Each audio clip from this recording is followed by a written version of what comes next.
Welcome to the Cities at Tufts virtual colloquium.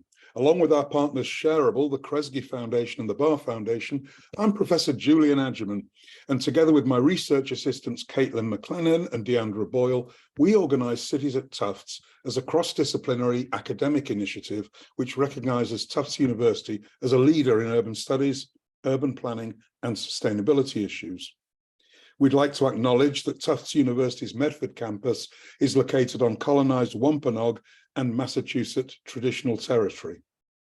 Today, we are delighted to welcome our final presenter of the semester, Professor Aseem Inam. Dr. Inam is Professor and Inaugural Chair in Urban Design at Cardiff University in Wales. Dr. Inam is also the founding director of TrueLab, the Laboratory for Designing Urban Transformation, a pioneering research-based practice first established in New York City. As a principal investigator, he's currently leading multiple funded research projects, including co-designing publics, reproducing the public realm via informal urbanisms, the prismatic city, surprising insights from Las Vegas into the true nature of contemporary urbanism, and designing an equitable city, confronting gentrification in creative pedagogy. In addition to numerous award-winning book chapters, journal articles, and professional reports, his books include Planning for the Unplanned, Recovering from Crises in Megacities, and Designing Urban Transformation. He's the editor of the forthcoming book, Co-Designing Publics, which further expands on the work presented in this talk. He's collaborated with communities as an urban activist and practitioner in Brazil, Canada, France, Greece, Haiti, India, Morocco, the United Kingdom, and the United States. Aseem's talk today is Co-Designing Publics, Radical Democracy, and Transformative Urbanisms. Aseem, a Zoom-tastic welcome to the Cities at Tufts colloquium. And as usual, microphones and video off, and please send questions for Aseem through the chat function. Aseem, welcome. Over to you. Thank you, Julian. I'm really delighted to be with all of you as the concluding speaker of the Cities at Tufts and Shareable Symposium. Thank you, Julian Adjeman, Professor Julian Adjeman, for inviting me to this prestigious symposium. I'm now going to share my screen.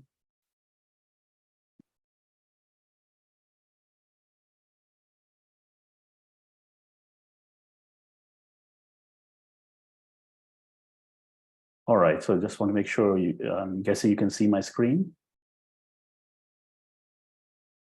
Could somebody confirm if you can see my screen?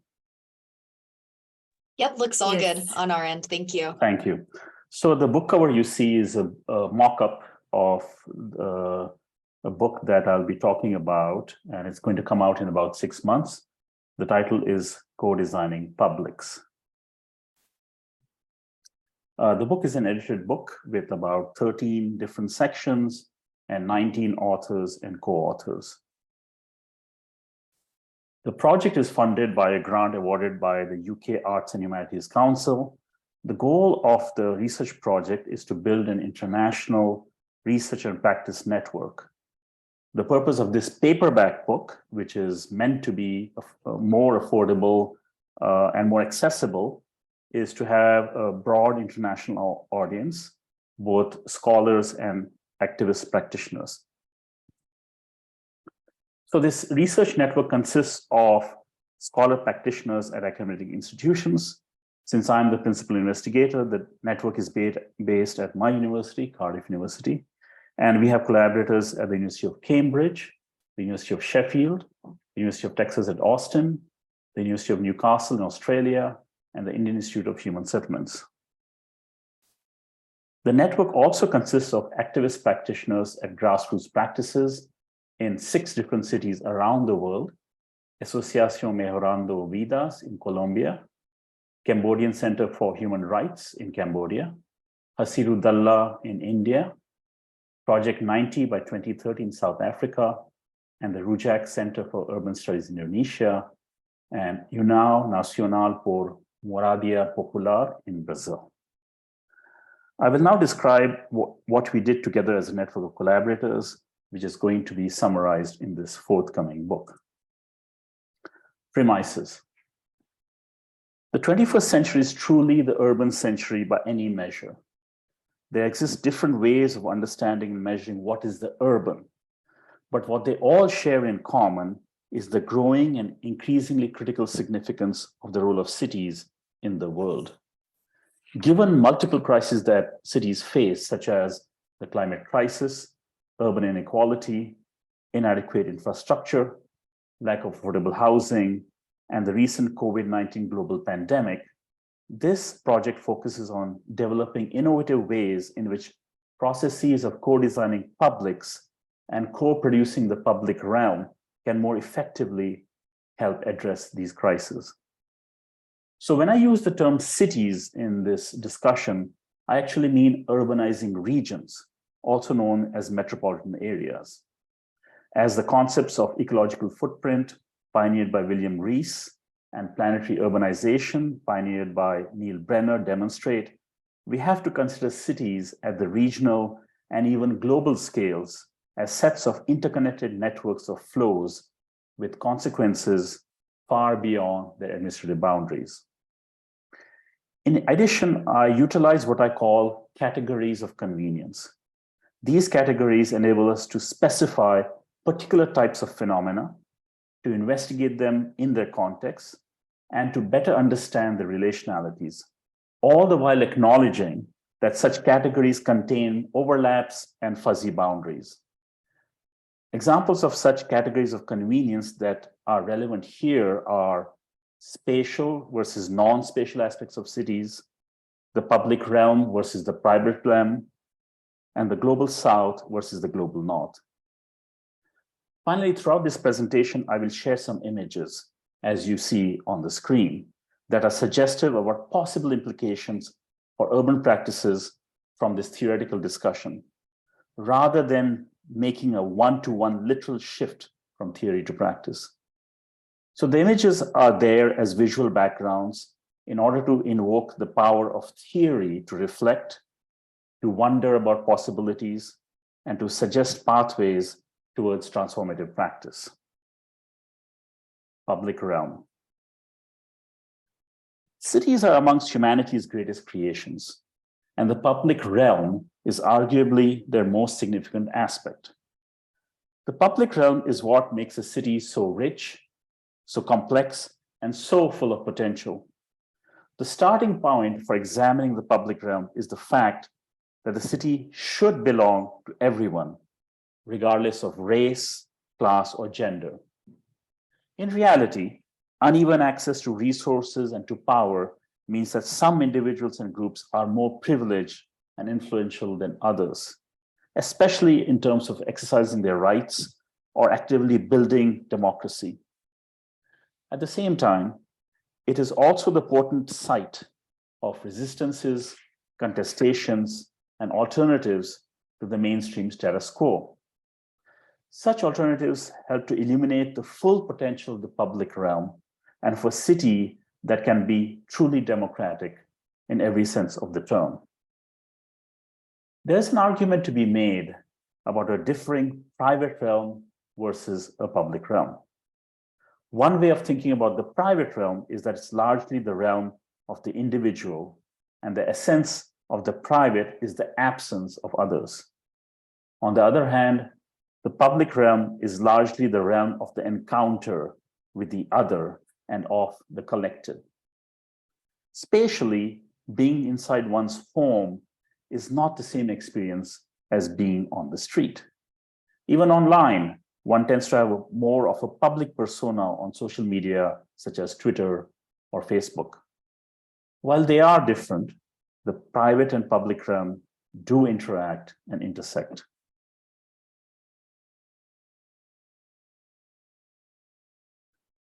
I want to make clear the distinction between public space and public realm.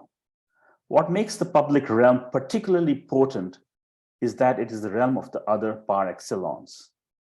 The public realm consists of spatial networks constituted by places, plural, of encounter and interactions of bodies, cultures, and ideas.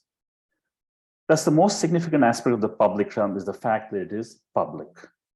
There are two aspects of defining the many meanings to the public that are most relevant here. One is that of relating to the people as a whole, in effect, that concerns the community or the nation. And the other is that it is open to general observation, view, or knowledge, existing, performed, or carried out without concealment, so that all may see or hear. From this perspective, the public realm is arguably the most significant aspect of the city, because it speaks to the notion of the city as sets of overlapping and intersecting communities. The vast potential of the public realm lies in its capacity to act as a catalyst for interactively and collaboratively generating hope by deepening understanding, for building solidarity, for creating dreams, and for pursuing transformative actions. While the public realm is spatially grounded at multiple scales in specific geographic contexts, it is also constantly evolving because the urbanism of a city is constantly in flux. My own investigation into the public realm begins with its spatial manifestations, but by no means do I end it there, because it reaches structurally into the dynamics of the spatial political economy of the city and temporally into its production and reproduction over time. Direct engagements with these aspects is what I mean by the spatial production of the public realm. Thus, space as a starting point matters a great deal. For example, public life in streets and other public spaces is an inexorable part of a vibrant city culture. In addition, rather than being overdetermined in their specifications, the buildings, open spaces, and infrastructures of urbanism should allow for flexibility and change. Public spaces, such as squares, streets, and parks, tend to be defined and bounded spatially and administratively. The public realm speaks more to interconnected spatial networks that contain such public spaces and the flows across spaces that they enable. The best example of this is the sidewalk, which truly embodies the everyday public realm, because in most cities, it is the most frequented public space by the largest variety of people. The public realm also integrates less obvious and more informal public spaces, such as farmers' markets and skateboard parks, into a city's network of publicness.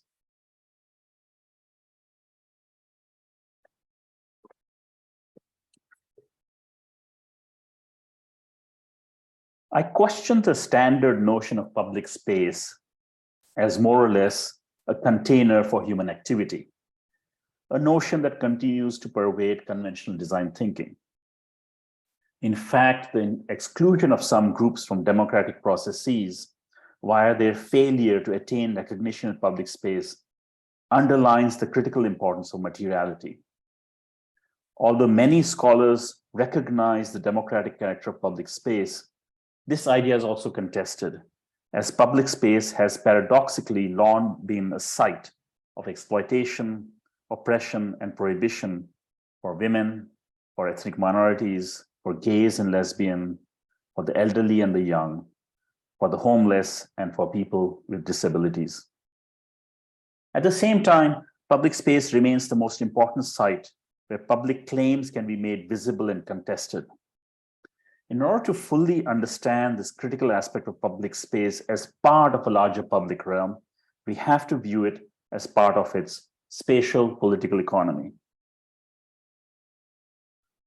Spatial political economy signifies two key aspects directly related to urbanism.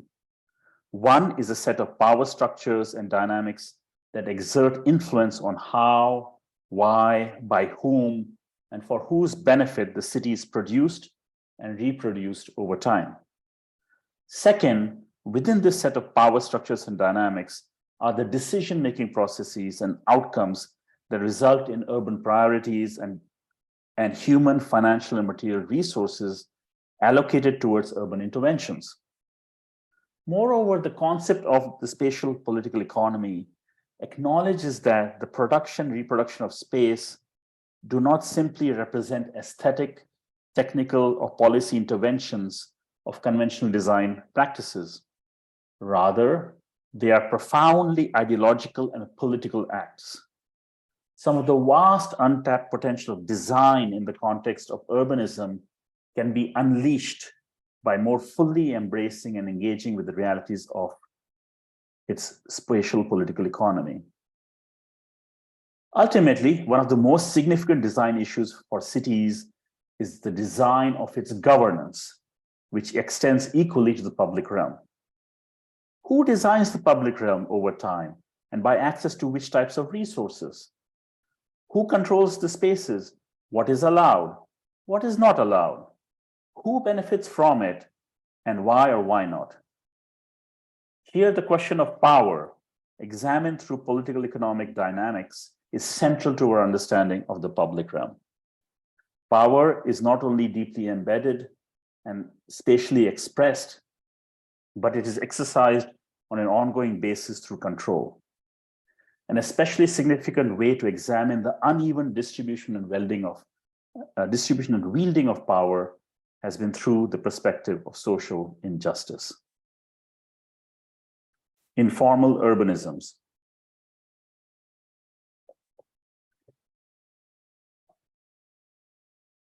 A key aspect of my interest in the public realm is a deeper understanding of the often underestimated role played by informal urbanisms. I use the term informal urbanisms broadly to describe a wide range of informal strategies and informal outcomes in the spatial production and reproduction of the city. Informal urbanisms are not marginalized forms of places and practices.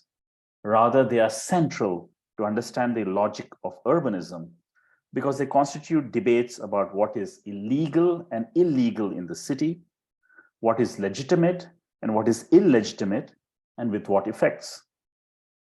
In fact, the formal and informal are intertwined with some clear and existing delineations of coded regulations and mechanisms of finance, such as municipal budgets and bank loans, legality, such as planning regulations and public policy, and administration, such as institutional routines and procedures, which serve as a kind of reference to engage with. Thus, informal urbanisms are both procedural strategies and tangible outcomes that are deeply intertwined and should be understood as such, rather than as separate and discrete phenomena.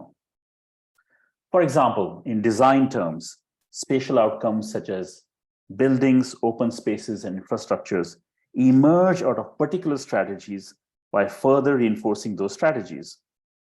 In this context, what I mean by design is a direct and regular engagement with the material city, including and especially with the spatial political economy, without which design would not be possible. For example, developer-led and profit-driven urbanism, in which land and property are primarily commodities to be bought, sold, and invested in, reflects the capitalist system that so dominates the economy and the political structure that enables it both locally and globally. I propose an investigative approach towards informal urbanisms about what we know, how we know, and what we don't know. Cities are highly complex and constantly changing. So even if we know a lot, we need to know more by digging deeper and stretching our understanding of informality. In recent decades, three schools of thought have emerged, with informal urbanisms being positioned within a dualist framework, which is about marginal economic activities for low-income households distinct from modern capitalism, a legalist framework, which excludes people from the modern economy due to adverse bureaucracy, and a structuralist framework in which subordinated economic units are adversely related to formal enterprises within a capitalist economy.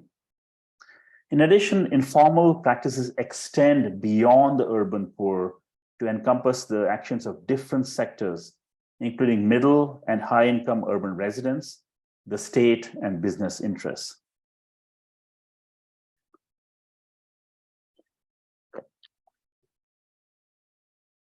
One of the most significant repercussions of such a theoretical and methodological approach towards informal urbanisms is to recognize that citizens are agents of urbanizations, not simply consumers of spaces developed and regulated by others. In much of the global South, for example, people build their houses, neighborhoods, and even districts step by step according to the resources they're able to put together at each moment in the process. Each phase involves a great deal of improvisation and bricolage, complex strategies and calculations, and constant imagination of what a home, a neighborhood, a public realm might look like. In fact, the meaning of home, neighborhood, and public realm may very well be something radically different from those concepts either theorized in the literature or in the practices of the global North. Their spaces, and thereby the public realm, are always in the making because they're not quite done, always being altered, expanded, and elaborated upon. Co-designing publics. The most potent aspect of the public realm lies in its capacity to co-design publics. Publics never simply exist, they are always created. Publics are created or co-designed by citizens themselves out of groups of people who are made and remade by the actions of other people. For example, when there is a common concern or desire that emerges out of a crisis such as urban inequality, lack of affordable housing, inadequate infrastructure, or the COVID-19 global pandemic, there's often a call to actions, and groups of people are willing to act upon these concerns or desires, and a public is created. A public is thereby summoned into being. In this manner, co-designing publics is part of an ongoing process of designing and redesigning democracy, with the city as its site and its context. My work builds on this phenomena to better understand how informal urbanisms in the public realm can become catalysts for co-designing publics. As much as conventional urban design tends to be about the creation of spatial outcomes such as buildings, open spaces, and infrastructure, equally, or perhaps even more formidable, is design as a process of creative brainstorming and crafting radical imaginaries in the context of issue-based publics. Issues are rarely given, and if they are given, tend to be so in the broadest of terms, still requiring further inquiry to make them apparent and known. Discovery occurs through a process of inquiry, which can be characterized by direct research, by analysis, reflection, and synthesis, which then produces a whole that is able to be made apparent and known. Design also aids discovery through engagement with the everyday materiality of the city as a datum, as well as the ways in which the action-oriented sensibilities of design reveal much through critical reflection on issues, analysis of sites of action, and ongoing understandings of larger contexts. Thus, critical design issues and problems are to be discovered as much as given by a client.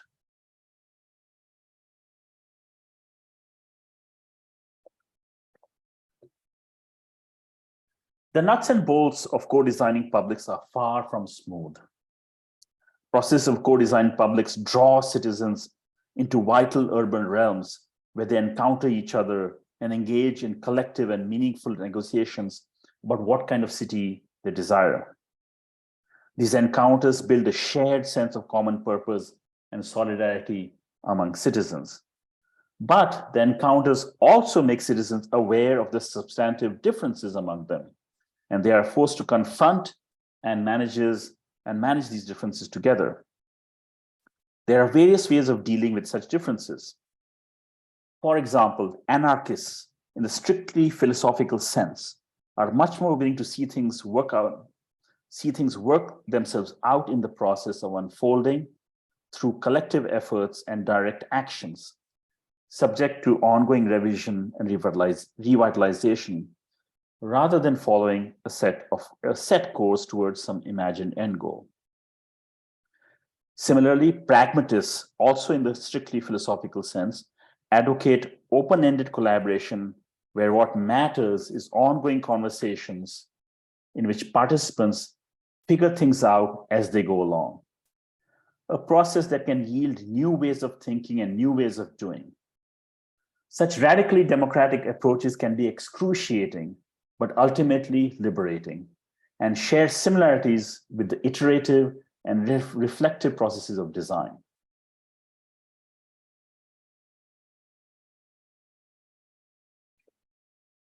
Such intensive and collaborative open-endedness is one of the ultimate promises of co-designing publics through informal urbanisms in the public realm.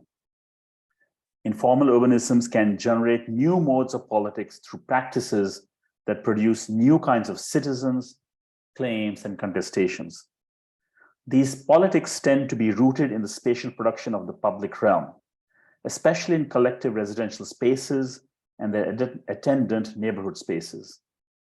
In many cities, social movements and grassroots organizations have created new discourses of rights and put forward demands that are at the basis of the rise of new citizenships, the formulation of new constitutions, the experimentation with new forms of local administration, and the invention of new approaches to social policy, planning, law, and citizen participation.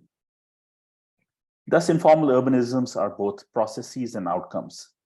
In fact, processes are privileged over outcomes, not only because urban forms and spaces emerge out of specific types of processes in particular context to the benefit of some more than others, but also because the city is always in process as buildings, spaces, and infrastructures age and are repaired or demolished, modified, and built anew in a series of never-ending activities. The ultimate goal of co-designing publics via the public realm is radical democracy. Radical democracy is the process of exertion, where a path towards social justice might be opened in place of utopia as a permanent means without end. Through this process, radical democracy is about emancipation, which can be understood as an awakening or a rediscovery of power that is deeply rooted in processes of mobilization and transformation. And since the city belongs to everyone, we are in fact all together in this process of emancipation. Global South.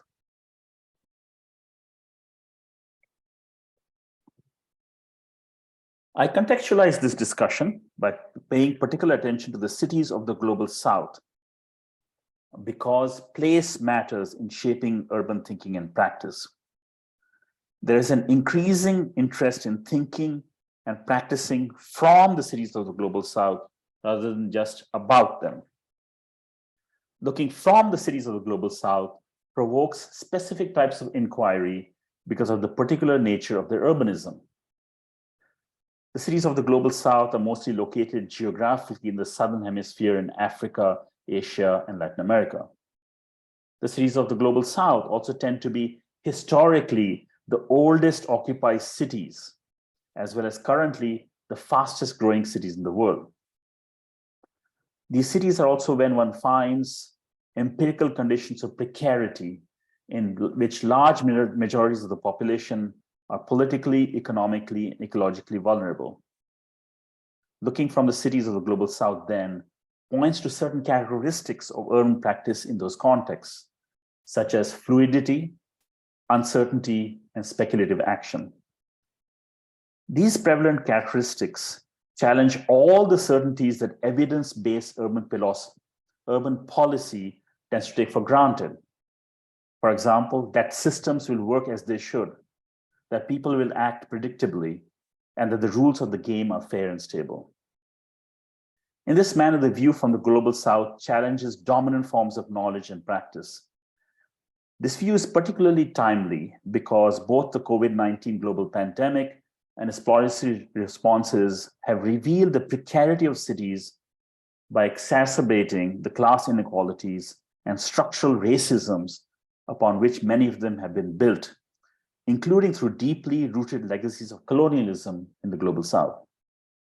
However, the cities of the Global South are also filled with the types of plural and overlapping collectivities and the density of interchanges that lend themselves to co-designing publics.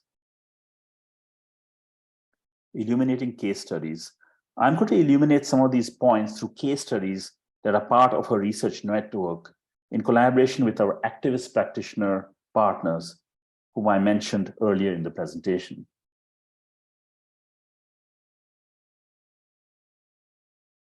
So we are extremely fortunate to have a number of extremely dedicated and highly accomplished activist practitioners from 6 different cities in the Global South. Hasirudallah in Bengaluru, Rujak Center for Urban Studies in Jakarta, União Nacional por Moradia Popular in Sao Paulo, the Cambodian Center for Human Rights in Phnom Penh, Project 90 by 2030 in Cape Town, and the Asociación Mejorando Vidas in Cali. I will briefly describe 3 of these examples as illuminating case studies. The Rujak Center for Urban Studies is based in Jakarta. Their main focus is on economic sustainability via issues such as housing, mobility, water and air pollution, and the informal economy. They always work together with communities and believe in the co-production of practice.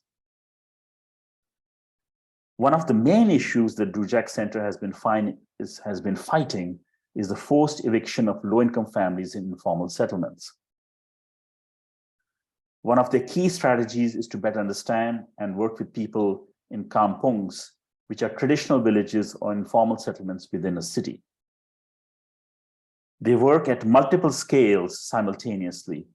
They advocate for and provide technical assistance at the street and neighborhood scales, while simultaneously placing that work at the larger regional scale of infrastructure networks and bodies of water.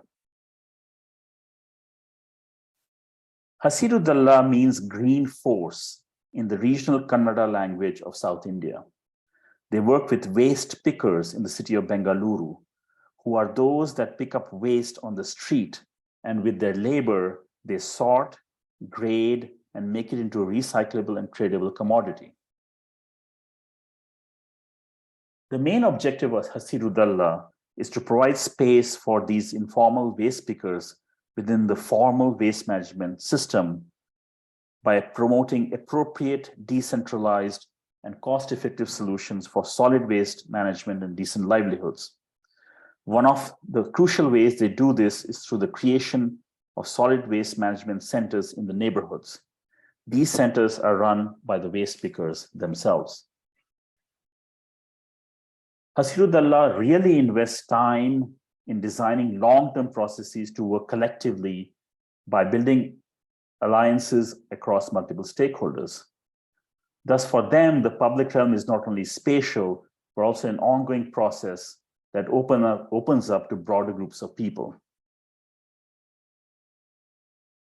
Waste pickers and their work are often invisible and unacknowledged. Hasirudallah creates change not only through policy, but also through public spaces. One illustration that you see here is a recently completed mural on the walls of one of Bengaluru's prominent iconic building, and consists of portraits of a sanitation worker and a waste picker. Project 90 by 2030 is a grassroots organization that wants to reduce carbon emissions by 90% by the year 2030. They work with stakeholders and decision makers, and they try to identify policies and actions that support climate justice. They have a specific focus on developing environmental leadership in the youth and increasing people's ability to engage government through public participation to address climate change, energy poverty, and social injustices in their communities. This is an image of one of the community leaders at a political debate where communities had the opportunity to ask the political candidates what their views were on energy access and climate change. This was organized by 5 different civil society organizations with 7 political party leaders there, and they were targeted by community leaders to answer some serious questions. Community partnerships like this allow for peer-to-peer learning, to build campaigns, to take on public participation, and to write and engage with local government on access to energy within their communities. One of the strongest aspects of Project 90 by 2030 is youth mobilization. There are frequent events where everything is organized by youth, including all the background work, and there's a team behind the scenes of older people just to support and to guide as need be. They believe that youth are real active citizens in addressing a lot of the issues and inequalities that they see. In this case, co-design also means working across generations.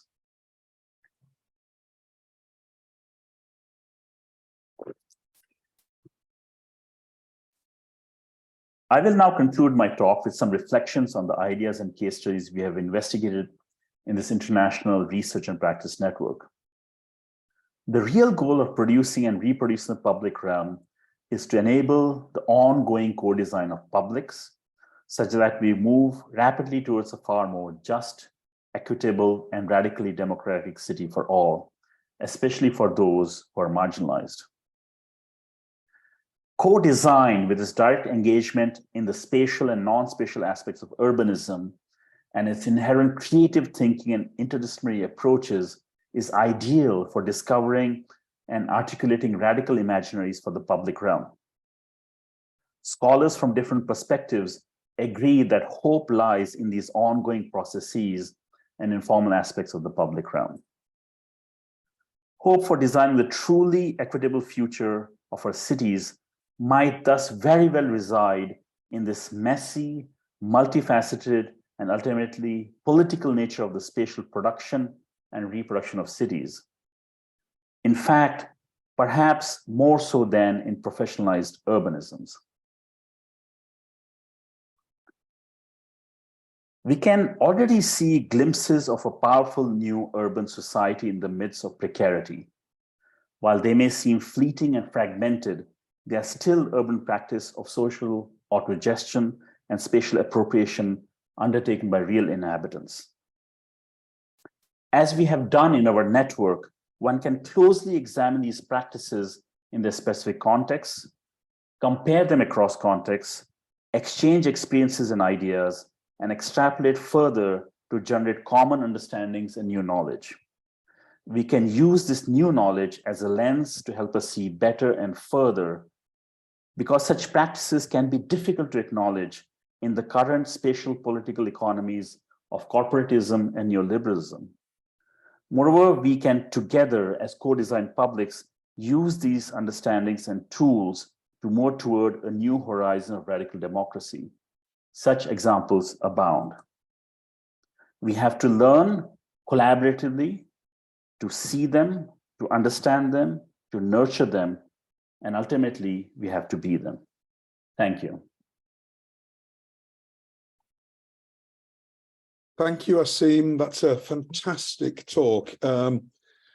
So profound that, you know, I need some time to think about some of the implications here, but we do have quite a few questions in the chat, and I'm just going to go through them here.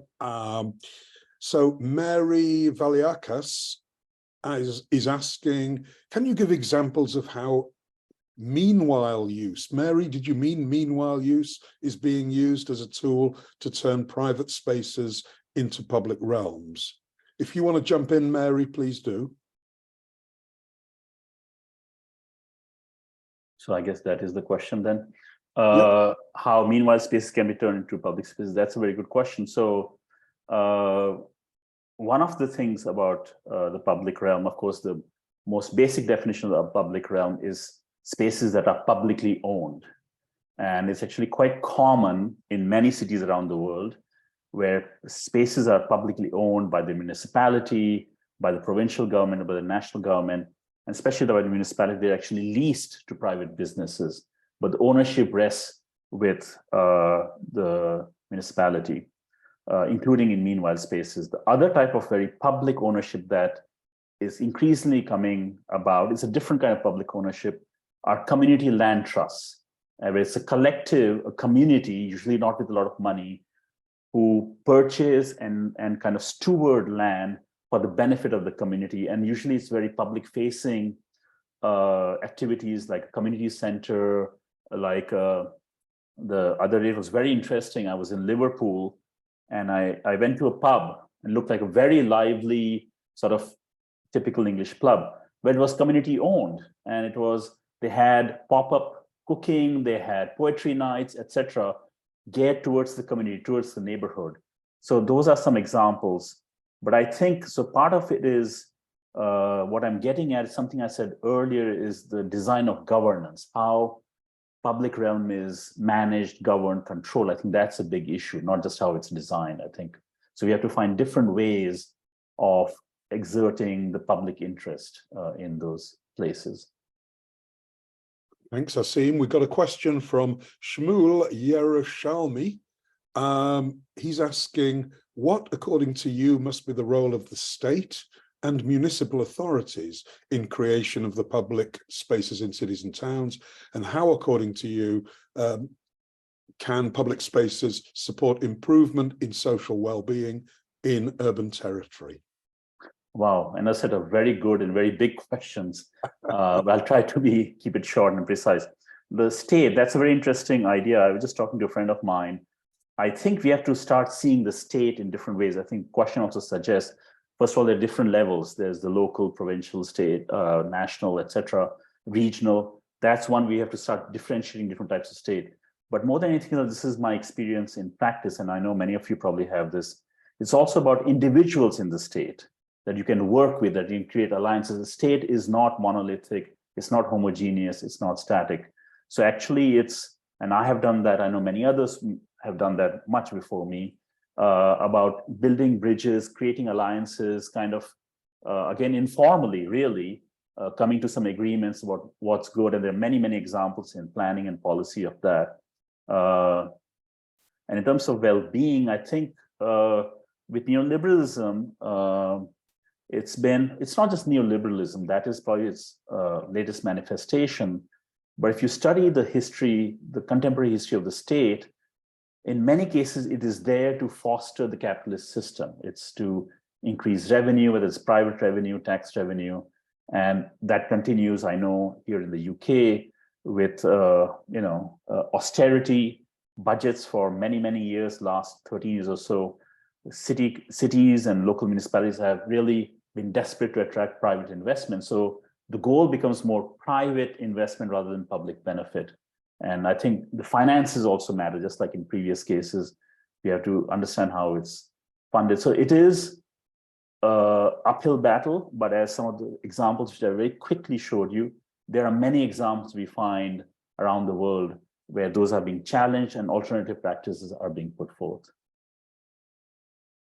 Great, thanks. We have a question from John Furman.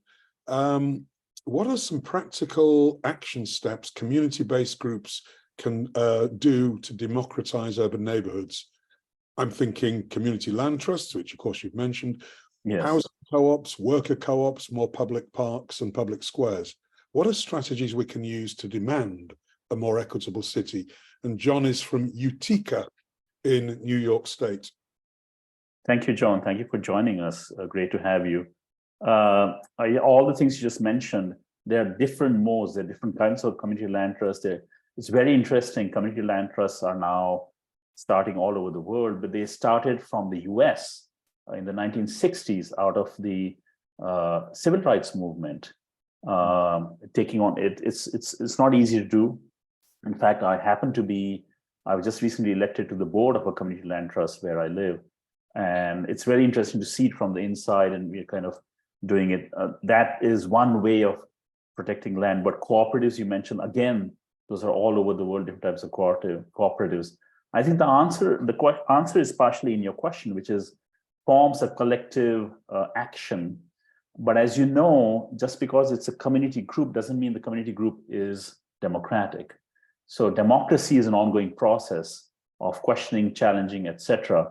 I mean, the two of the philosophies that I've been reading lately, I know there's some sort of misunderstandings about anarchism, but the philosophy of anarchism is quite beautiful, actually. And there's some wonderful people that I've, in fact, was involved in this project, an anarchist geographer by the name of Simon Springer.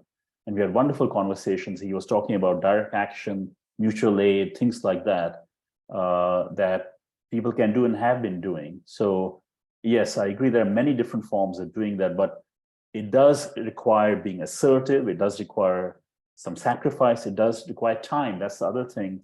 Some of these issues take years, if not decades or more, to accomplish. So I think we have to be quite patient. Chris Edmonds says, speaking of anarchism, can you speak to the importance of illegal and illegitimate actions in co-designing the public realm? And Chris is from Brooklyn. Thank you for that question, Chris. So yeah, when I talk about informality, that is true. It's a gray area. As you know, life is not black and white. Life lives in the gray, really. I'll start with the extreme. Absolutely, there are, in the name of informality, there are criminal actions, there are sort of oppression, exploitation. Absolutely, there's sort of, the mafia is informal. But at the same time, you have to be careful to see what is defined as legal and illegal. I mean, if you know, for a long time, slavery was legal in the US and other countries. That was legitimate. Denying women their rights and the right to vote was legal. So I think we have to be a little careful how we define those activities and who's doing the defining. And that's where I think what I talked about earlier, the power structure, who's defining, what is allowed, what is not allowed. We have to be a little careful of that. A very concrete example in urbanism that I'll give you, in many American cities, it was actually illegal until recently to do mixed-use development. It was illegal to do high-density development. It was illegal to do walkable development. Fortunately, that's changing. So sometimes one has to challenge what is legal and illegal and examine that more carefully. Thanks, Aseem. Mahender asks a very impressive talk at a theoretical level, and then says, I'm sorry, but I didn't see any examples where it was described how public space was created by quote unquote community action. Could you share such examples of public-based processes used to achieve specific outcomes? Yeah, thank you for that. Due to limitations of time, obviously I was summarizing. I thought I'd try to touch very quickly on the three examples I gave. Hasirudallah, which is creating these waste treatment centers, which is creating these murals in public space. Project 90 by 2030, where the forum, the community meeting, the form of protest are forms of occupying the public realm and expressing. The Rujak Center, which is fighting really very public kind of things like evictions. I don't know if this was your question, I might have misunderstood. One of the things we try to really avoid, because again, if you saw, half the network was scholars, half was practitioners, very real world practical stuff. But we all resisted coming up with formulas that, oh, if you do these three things, you'll have it. What we saw was 6 different ways of acting. Some of our colleagues, practitioners, had landed in jail for their protests and their very legitimate concerns. So, no, sorry to make this about selling the book, but we do have certain principles you can look at in the concluding chapter about how this notion of co-design public works and in what ways. So I would say it's more about principles which are interpreted according to the context rather than best practices. Great, thanks. We've got a question from David Farnsworth. Many of the spaces within and around new urban development in the UK are privatised so that the public don't have free access. or are inhibited by surveillance and regulations. So the city has less and less public space, and there is less and less space for public protest or demonstration. I think, David, that's more of a statement, is it? Is there any comment you'd like to make on that? The privatization of public space? No, thank you. It's just an observation, really, arising from listening to a very good talk.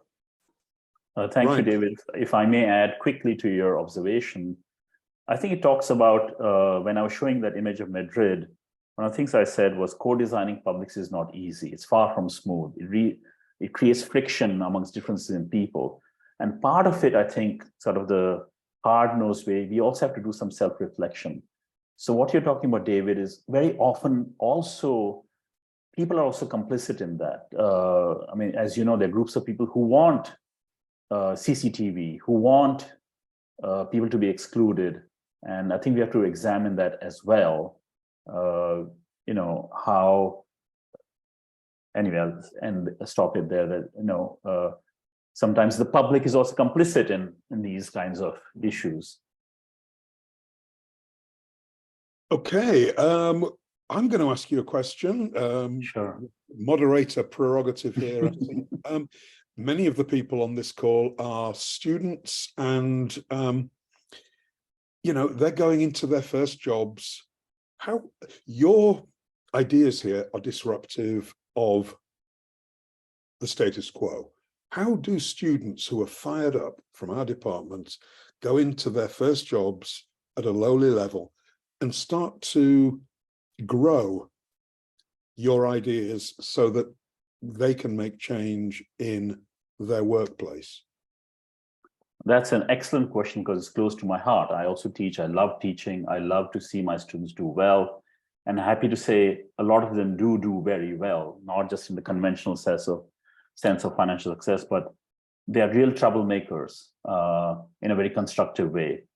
So two things I would suggest. One is look for openings. Again, look for the informal. Look for, you know, beyond the rules and regulations and procedures and kind of by the book things.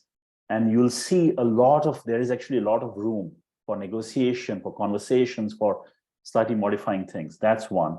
The other thing, unfortunately, this is being recorded, so I'll be on the record, that's okay, is what I call subversive practice. And I won't give an example because then I'll be on the record of a project I did where I deployed subversive practice quite successfully by accident. I don't want to take too much credit, but I kept doing it.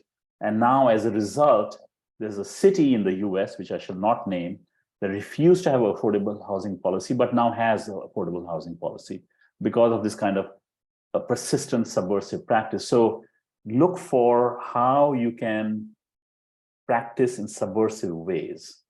I'll leave it there, and I think it's for you to interpret what that means. Of course, not illegal, but again, if you see the informal, the space of negotiation, the space of conversation, the gray area, rather than just the clear-cut black or white, you will actually see a lot of openings. And then quite soon, actually, I think students are actually very bright. They're constantly underestimated. Young people are very bright, very motivated, like you said.